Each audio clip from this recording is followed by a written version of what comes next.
Hey guys, welcome back to my YouTube channel, and today it's weekend, Saturday. So I will be having my own time for today. So why not to make another vlog? It's a car vlog. So I will gonna have some story with you guys while I'm driving.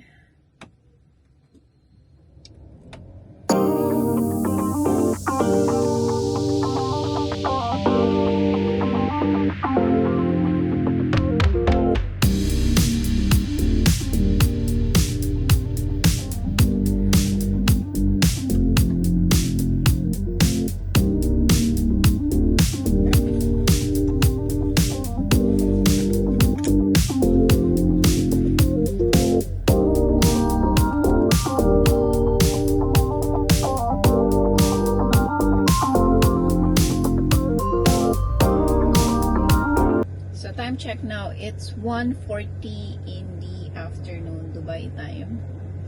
And medyo malayo-layo ang ating pupuntahan, so why not to do some car vlog and short story. And while coming here, niisip ko, ano kayang magandang i-vlog? And naalala ko na most of my friends back home in the Philippines, especially, lalo na yung mga kabatchmate ko, they are asking me, for 16 years na nandito ako sa Dubai, magkano na nga ba inaabot ng sahod ko, and is it worth it yung pagstay ko dito ng 16 years when it comes to income as an OFW. So maybe this is a good opportunity para ma-discuss ko sa inyo yon. I think this is the best angle para kapag pwede akong tumingin. Diba?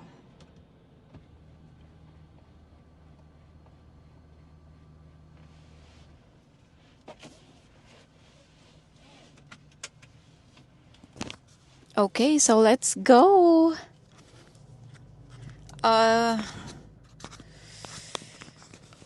Medyo gloomy pa rin siya this weekend.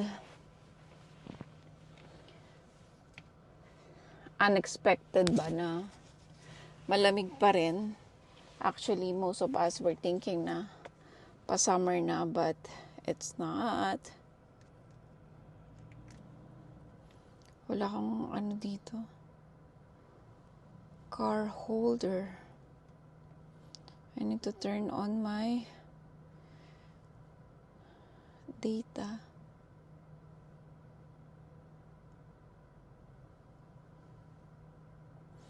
By the way, guys, I'm going to Festival City. I need to do some errands, so habang ako'y nagda-drive papunta doon, I think it's 15 to 20 minutes ang drive from here sa Maldives. And yeah, let's go.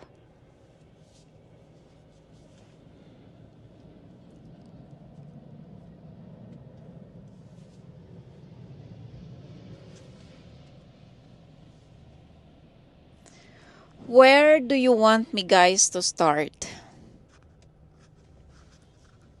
Actually, na-discuss ko naman na sa inyo yung about sa how I started my OFW journey here in Dubai. That's way back 2008. So, sinabi ko na rin sa inyo na, oh my God, bakit sarado ang daan? Sinabi ko na rin sa inyo na ang first job ko here was as a waitress sa isang catering company. That company based in Abu Dhabi. That's Abu Dhabi National Hotel. Okay, salary reveal. Way back 2008, my first salary was tantaran. That was 800 dirhams. Imagine, 800 dirhams. Paano ko napapagkasya yon that time? Sa first company na pinagtrabahuhan ko dati, it was a free hotel or free accommodation, sorry. Free accommodation siya, tapos free transportation. So, yung 800 na yon, yun yung, kumbaga, for my personal expenses. Kasama na doon yung mga toiletries, yung padala sa Pilipinas. But that time, hindi ako masyadong nagpapadala sa Pilipinas kasi hindi naman kakayanin ng sahod ko. Siguro paminsan-minsan nakakapagpadala, syempre every other month may mga natitira naman sa sahod, so yun yung nakasave para naman kahit papaano makatulong sa Pilipinas. Alam ko maraming nakaka-relate niyan. Simula, it's not easy, grabe ang pagbabudget, pero syempre that time naman hindi ganon kamahal ang mga bilihin compare sa ngayon na sobrang mahal. Ang laki talaga ng ipinagkaiba niya way back sa 2008. So, yeah, that was my first salary here in Dubai. And isa sa mga naging steps ko para kahit papano tumaas slowly yung sahod ko, hindi ako natakot lumipat ng company. Actually, naging routine yata sa akin na lumipat ako every year. So, from that way, tumataas ang sahod ko. Syempre, kapag lilipat ka naman ng other company, you will not gonna stick to the same salary na nakukuha mo, 'di ba? So kahit na pa 1,000 lang, 2,000 lang, malaki na rin yung itinaas nun, 'di ba? So malaking tulong na rin 'yon. Pero syempre, habang lumalaki yung sahod mo, let's be real, lumalaki din yung gastos mo. Nagiging iba yung lifestyle mo, which is, to be honest, it's not a good practice. Especially kapag OFW ka, kapag breadwinner ka, especially sa mga pamilyado ng tao, it's not a good practice. So, I suggest na kung maaari, hanggat kaya nyong i-control yung mga gastusin nyo or yung i-control yung lifestyle nyo para malesen kahit papano yung mga gastusin or yung magiging expenses nyo. Do it. That's the best way para makapag-save ng pera. And I want to be honest, guys, na hindi porket nasa abroad ka, maraming pera. Kasi iba rin yung gastos dito compare sa Pilipinas. Siyempre, kapag kinonvert mo yon, malaki yun. Malaki yung sahod na yun kapag kinonvert mo. Pero syempre, hindi naman tayo nakatira sa Pilipinas. We're here in Dubai and the cost of living here, medyo mabigat din siya. So, yun yung naging steps ko to increase my salary slowly. And, ano pa? Acquire new learnings, new skills, yung mga yan, at saka expand your connections. Huwag kayong magsusunog ng mga relationship nyo when it comes to ex-bosses, ex-colleagues, lalo na sa trabaho, kasi hindi nyo you'll never know. Isa sa mga yun yung makakatulong sa inyo later on, di ba? Tsaka maliit lang ang Dubai. Although maraming iba't ibang company, pero syempre lalo kapag nasa same nature of business ang mga papasukan mo or magiging parehas lang yung career path mo na tatahakin, Yeah, somehow makakatulong yung mga kaopisina mo dati. Maaraw, sakit sa mata. Sorry guys, magsusuot ulit ako ng shades. Ano pa ba? Pero, sinasabi ko to sa inyo na wag niyong sunugin yung good relationship niyo sa mga ex-colleagues or ex-bosses. Kasi most of the people I know, sa mga ganong way sila nakapag-move ng ibang company. But from my side, or me personally, I don't wanna bother like people. Kasi kumbaga kapag parehas mo lang din naman na OFW, limited ang kakayahan nilang tumulong sa'yo unless na malaki talaga ang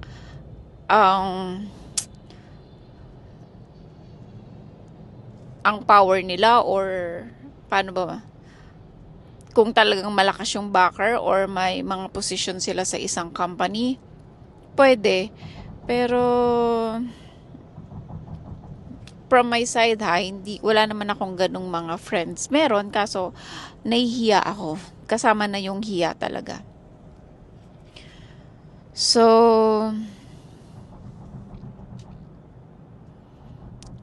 ang ginawa ko lang din is through application online like LinkedIn. And luckily naman may mga tumatawag sa akin without applying to them. Siguro naging interesado lang sila sa CV ko, sa kung ano yung mga experience ko, which is really good, malamig. Yeah, so after 16 years, gano'n na ba kalaki ang pinagbago ng sahod ko? From 800 dirhams. Can I just give you range kung ano ba yung sahuran ko ng position ko sa ngayon? Kasi para naman natatakot ako. Nakakakaba naman na bibigay ko sa inyo yung exact. I'm working as an office manager now to international IT consultancy here in Dubai. It's owned by a British man. So, sa mga taga Dubai, alam ko in my position may mga sumasahod ng 4,000, 6,000 because I just remember nung nawalan ako ng trabaho way back 2022, I applied a lot, like lahat na yata ng website or portal na ma-applyan. I did submit my CVs. I got some calls for an interview, pero every time kasi na may tawag ako for an interview, my first question was, how much your budget? Kasi I don't wanna waste both of our time sa interview. Kasi kung hindi naman nila kayang i-accommodate yung budget na hinahanap ko, so hindi ako nag-entertain. So ang dami ko talagang tawag noon na ang budget lang nila 4,000, 5,000, 6,000. Siguro yung pinakamataas na receive kong tawag was 12,000 dirhams, pero hindi kasi yun yung hinahanap ko that time. I'm looking for a higher one. So yeah, my current salary now ranges from 18,000 to 20,000 dirhams. So it's up to you guys kung saan nyo ilalay, paano nyo or magkano ang hula nyo sa sahod ko. But in that range. So luckily, masaya naman ako so far, and the good thing in this company, they are giving yearly performance increase, and for me that's good enough. At kumbaga nasusustain ko naman yung lifestyle na nakagawian ko na, and yeah, I'm happy. So sana, now I am 3 years with this company now, and sana tumagal pa. I'm aiming to maybe 10 years, right? Hanggat kaya pang magtrabaho. I am now at my 42 years. So, kaya pa ng 8 years, 'di ba? So, yun lang yung ma-share ko. Siguro sa mga, okay, naalala ko, yung sinabi ko kanina na kapag may tawag ako for interview, I don't think na applicable siya when it comes sa mga baguhan sa Dubai. I think kapag bago ka, I believe kapag bago ka, syempre, although meron ka namang, kumbaga may minimum requirement ka pagdating sa sahod, pero I don't advise you to ask that question. Kasi ako medyo marami kasing nang babarat dito ng ng sahod eh, and you know, I don't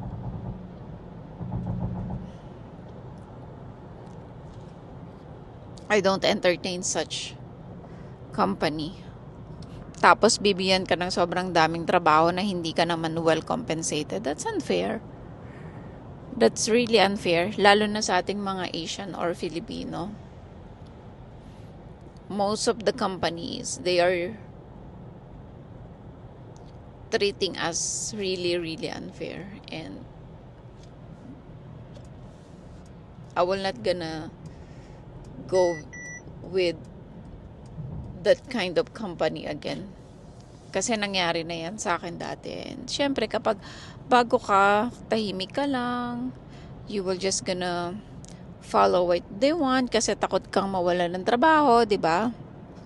But now I'm okay. Like, I earned my experience. I have certification. And pagdating sa trabaho, well knowledgeable ako, especially when it comes to HR, payroll, finance, legal. So, yun din yung maganda kapag kapag nasa Dubai ka, the more you know a lot of work, mas marami kang magiging option pagdating sa trabaho. And yeah, I'm almost there. So guys, I hope nagka-interest naman kayo sa short story ko about my salary dito sa Dubai. And yeah, hopefully I will make another vlog soon regarding sa visa application. I just did apply for a UK visa. So I will make a separate video for that, hopefully soon. And yeah, that's all for today. And thank you guys for watching my video. And please, if you like this video, don't forget to like and subscribe. And watch more on my videos. I'll see you to my next vlog. Bye!